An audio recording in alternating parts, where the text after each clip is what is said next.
Yeah, so it was our first solo race in the main game Bet Supercar series, and yeah, it's been a mega experience. I've absolutely loved it, and we got off to a little bit of a shaky start on Friday. We chased a few dramas with the car, with the brakes, and a few bits and pieces, but yeah, we still got there. I was starting to learn the track. It's actually quite a bit more technical than what I initially thought it was going to be, and yeah, with those little bits and pieces of those dramas we were having, it made it quite challenging to get the most out of the car. So yeah, Friday was probably character building. It's probably the best way to put it.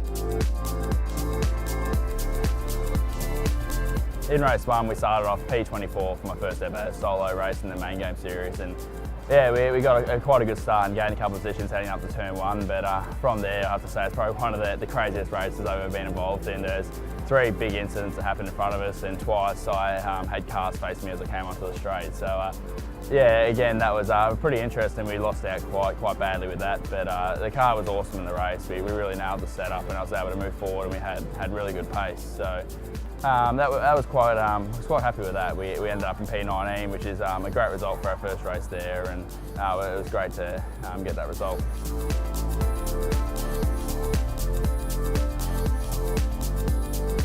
Sunday's race was yeah, it was quite exciting for us.